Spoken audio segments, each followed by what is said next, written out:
Hayvanlar neden bu kadar tuhaf davranıyor? Dünyanın konuştuğu çekirge istilasının ardından şimdi de karınca istilası başladı. Umman'dan gelen video sosyal medyada hızla yayılırken karınca istilasının nedenleri de merak konusu oldu.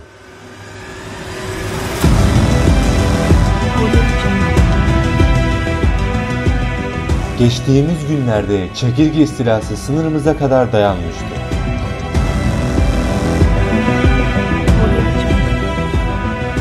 Normal şartlarda tek başına yaşayan bu hayvanların neden sürü halinde gezip her yeri yağmaladıkları da merak konusu olmuştu.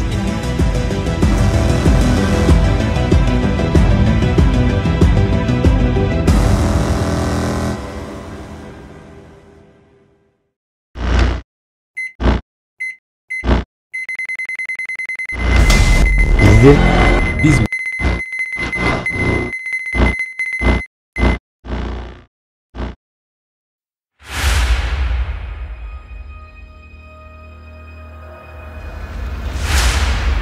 2020 yılı itibariyle hayvanların neden bu kadar tuhaf davrandığını anlamış değiliz.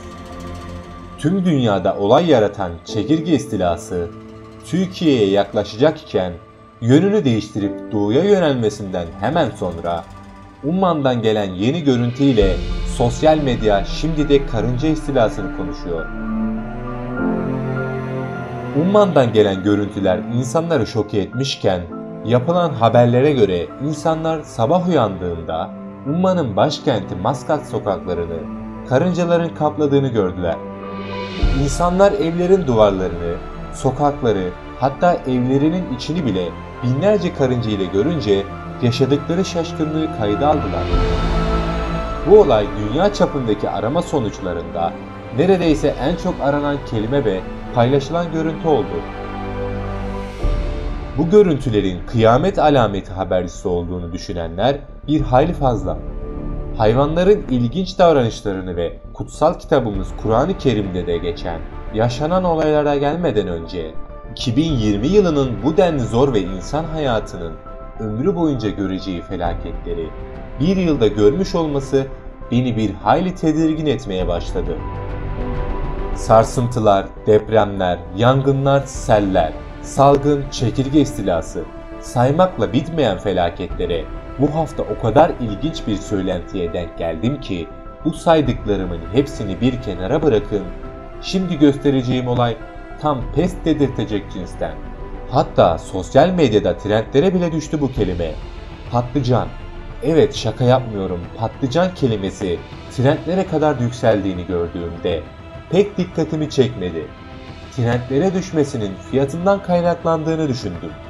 Fakat İran'dan çekilen görüntüyü görene kadar.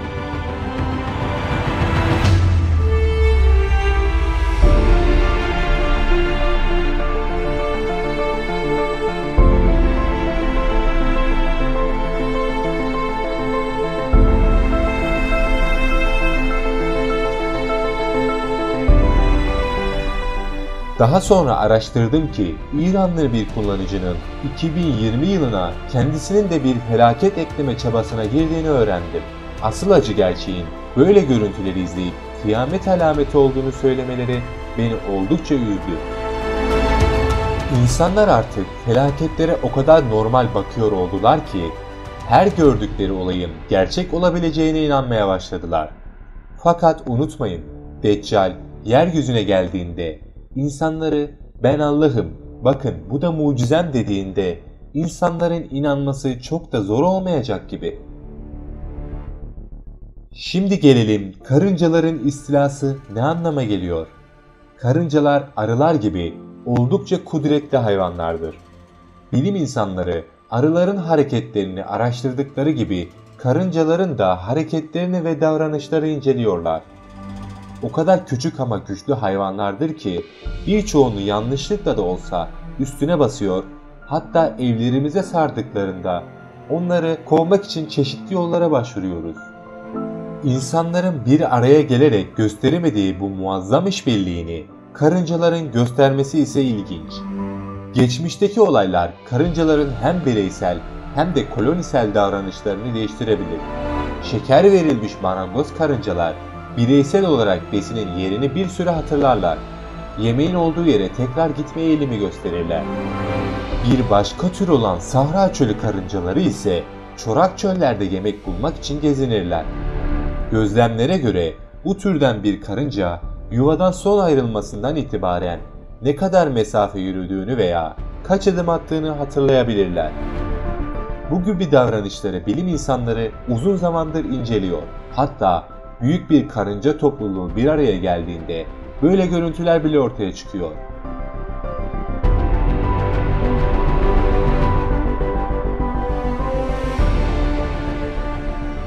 Tek başlarına suda boğulurken toplu halde batmayan bir yüzen ada oluşturabildiklerine tanıklık ediyorsunuz.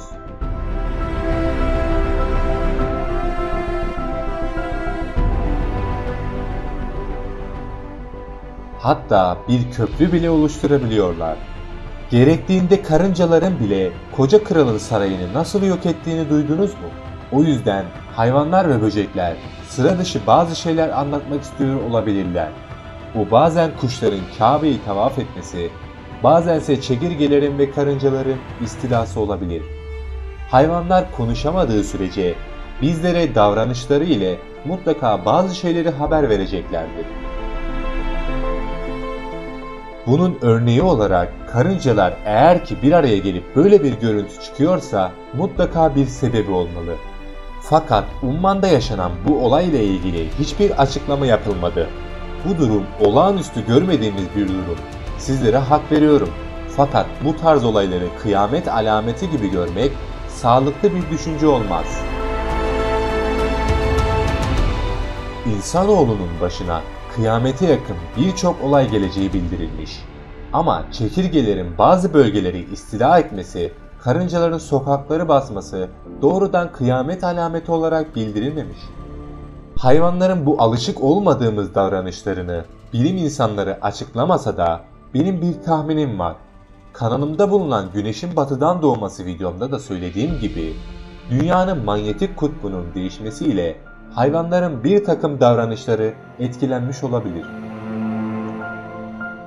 Karıncalar da güneşin yönüne göre hareket ediyor, bazı bitkiler de aynı şekilde.